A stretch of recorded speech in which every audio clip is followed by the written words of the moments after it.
boa noite a todos. Meu nome é Tassiana Boeri, eu sou uma voluntária pela causa, eu não tenho filhos desaparecidos, eu não tenho pai nem um familiar desaparecido. O meu sofrimento é junto com a Vera, é junto com a Ivanise, é junto com a Sandra Moreno, a Lorena Cristina, que é a mãe do João Rafael, e a gente tenta fazer um pouquinho da nossa parte para que amenizar não, mas tentar fazer a nossa parte em relação a essa causa. Eu vou ler porque eu não sou muito, a minha oratória não é muito boa, tá? Eu me solidarizo e sofro, mas não como mãe que precisa lidar com o luto diário, o luto sem corpo. Sofro por saber que um problema tão grave como o desaparecimento é tratado como tabu pela nossa sociedade e, pior ainda, com descaso pelo poder público. Afinal, por que as pessoas desaparecem? Seriam elas abduzidas? Não, amigos, não tem nada de sobrenatural no desaparecimento de uma pessoa. O problema é muito mais grave do que se imagina. Nós temos estatísticas do Ministério da Justiça que diz que existem 200 mil pessoas desaparecidas no país. O vídeo do Pedro foi muito esclarecedor, emocionante, bastante emocionante. E desses 200 mil, 40 mil pessoas são crianças desaparecidas. Então hoje, foi o que a Vera falou, nós não sabemos de fato quantas pessoas são desaparecidas no nosso país, no nosso município. Eu tenho uma estatística daqui da nossa região de São José dos Campos, Jacareí, Taubaté, que temos 300 pessoas desaparecidas. Só que dessas 300 não há como se falar quantas já voltaram, quantas já foram encontradas. São diversos motivos de desaparecimentos: raptos, exploração para trabalho escravo, prostituição infantil, tráfico de pessoas, tráfico ilegal de órgãos, alienação parental, fugas do lar por diversos motivos, exploração sexual, dentre outros.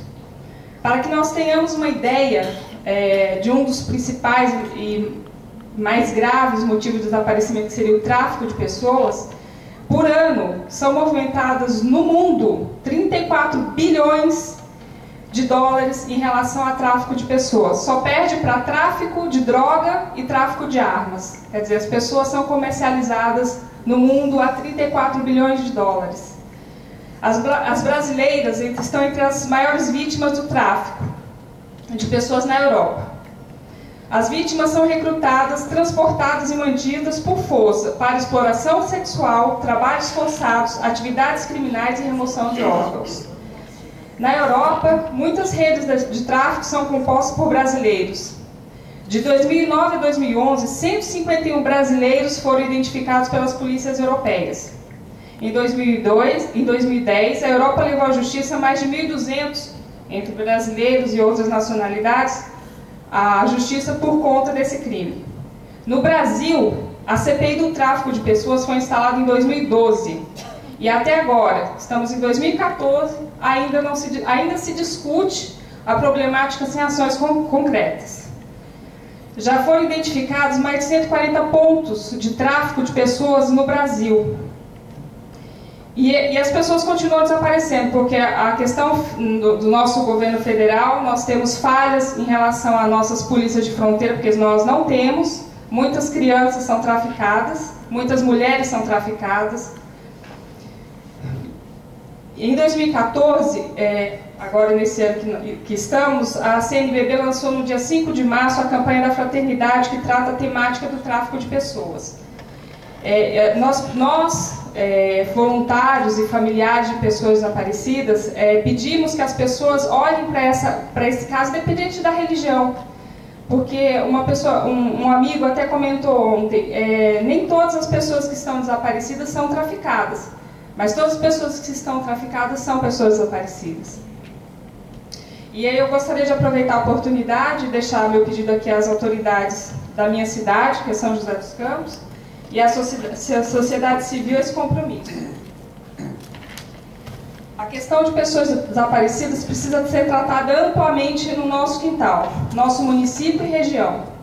Agora, como região metropolitana do Vale do Paraíba que nós somos, Somos mais de 2.300.000 habitantes. Somos 39 municípios e São José dos Campos como uma cidade 7. Não contamos sequer com delegacias especializadas para pessoas desaparecidas, assim como políticas públicas. Precisamos, vossas senhorias, a abertura de pautas em vossas agendas para tratarmos de audiências públicas, chamarmos a população a participar na implantação de políticas públicas sobre pessoas desaparecidas.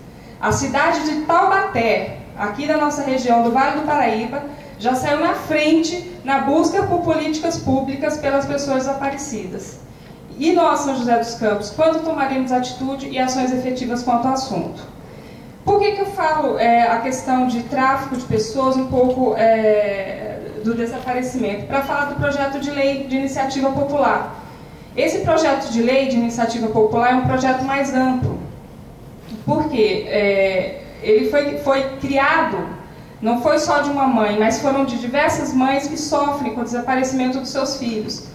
Uma mãe colocou isso tudo em papel e falou assim: eu vou ao Senado, a Câmara dos Deputados e o Congresso Nacional, vou colher 1.300.000 assinaturas para fazer com que nossa proposta se torne lei. Eu vou ler rapidinho aqui, já encerro, do que nasceu essa proposta de projeto de lei.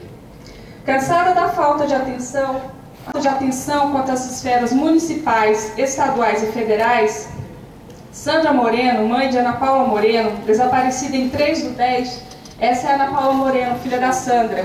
Ela desapareceu em 3/10 de 2009. Ela é moradora da cidade de Carapicuíba. Ela resolveu colher 1.300.000 assinaturas para apresentar ao Senado em forma de proposta de projeto de lei. O projeto de lei de iniciativa popular pela pessoa desaparecida nasce da dor de milhares de mães, pais e familiares cansados do descaso e falta de políticas sérias sobre o assunto no Brasil. Não contamos com estatísticas confiáveis. Cada órgão diz uma determinada quantidade de pessoas desaparecidas. Não temos um cadastro nacional de pessoas desaparecidas atualizado e confiável. Não temos delegacias especializadas, exclusivas de pessoas desaparecidas, principalmente em grandes centros urbanos, com estrutura para atendimento psicológico e apoio junto à estrutura pública, conselhos tutelares, hospitais, abrigos. Não temos divulgação em massa em redes, na mídia, como TV, rádio. O que nós temos hoje na internet são trabalhos de pessoas voluntárias, são trabalhos de ONGs que mostram as fotos de pessoas desaparecidas. Nós precisamos que o poder público também participe disso. Somos milhares de mães, pais, esposas, maridos, amigos, filhos, filhas, avós e avós de pessoas desaparecidas. Somos milhares de brasileiros cansados do descaso, da inapetência, da falta de estrutura e organização quanto aos governos das esferas municipais, estaduais e federais. Quanto à questão pessoas desaparecidas. Somos milhares de brasileiros que precisam da sua ajuda para que possamos levar ao Senado e Câmara uma proposta concreta que abranja todas as questões hoje vistas como paliativas, através de leis ineficientes, falta de fiscalização, mesmo acompanhamento da sociedade civil. Praticamente, se um filho nosso desaparecer, ou um pai desaparecer, nós vamos à delegacia, fazemos o BO e é simplesmente isso. Nós não temos estrutura, isso é fato, nem municipal, nem estadual, nem federal, de delegacias especializadas em relação a isso. Poucas são as delegacias no país. Nós temos uma em Santa Catarina, que é a Polícia Militar de Santa Catarina, faz um belo trabalho em relação à prevenção e busca de pessoas desaparecidas. Nós temos no Paraná, através do CICRID, e nós temos em Minas, ou seja, de 27 estados do país, nós só temos 3 delegacias ditas como especializadas. Nós precisamos de delegacias em todos os estados da federação. O projeto de lei que essas mães, que a Sandra Moreno está pedindo o apoio, é para que nós tenhamos delegacias especializadas em todos os estados da federação. Que nós tenhamos estrutura para atendimento a essas famílias, porque a partir do momento que nós temos uma estrutura de delegacias especializadas, que nós temos mais banco de dados de DNA, meu filho desaparece, ou ele é traficado, nós temos a estrutura, que é no Recife, de um banco de dados de DNA, mas simplesmente os governos, seja ele federal ou estadual, não investiu em relação a isso. Nós temos estrutura, só falta vontade política em relação a isso. E é isso. Eu acho que a questão de pessoas desaparecidas, se a gente for ficar aqui, vai a noite inteira. É muito triste, é muito dolorido, doloroso para essas mães. Eu só queria mostrar um vídeo. Essa é a dona Beatriz. Eu acho que alguns ficaram sabendo da dona Beatriz, que foi desaparecida em Aparecida. Até hoje ela não foi encontrada. Ela desapareceu na Basílica de Aparecida, aqui do nosso lado. E até hoje ela está desaparecida. Aí vocês perguntam, mas essas pessoas, nós temos contatos familiares, as ONGs, nós voluntários, temos contatos com os familiares de todas essas pessoas que nós estamos mostrando aí. Infelizmente é negativo, estão aí, estão desaparecidas, a gente precisa da nossa ajuda. Esse projeto de lei precisa, essa proposta de projeto de lei é uma batalha, aqui está bem especificado, tem um site, eu deixei um folheto lá fora em relação ao site para que vocês possam entrar. Muitos vão perguntar assim, mas por que precisa do título de eleitor? A nossa Constituição estabelece que para que eu, como cidadã brasileira, coloque uma proposta de lei de iniciativa popular, eu preciso de 1.300.000 assinaturas de eleitores válidos no país, ou seja, acima de 16 anos que seja eleitor. Por isso a necessidade do título de eleitor no projeto. Tá, okay? E estamos há 2 anos aí colhendo assinaturas, estamos ainda só com 12.000 assinaturas, precisamos que esse ano chegar com 1.300.000 para fechar esse assunto, mandar para frente, porque não dá mais para a gente ficar esperando 10 anos, 15 anos, para que um projeto de lei de iniciativa popular tão sério siga para frente. É isso.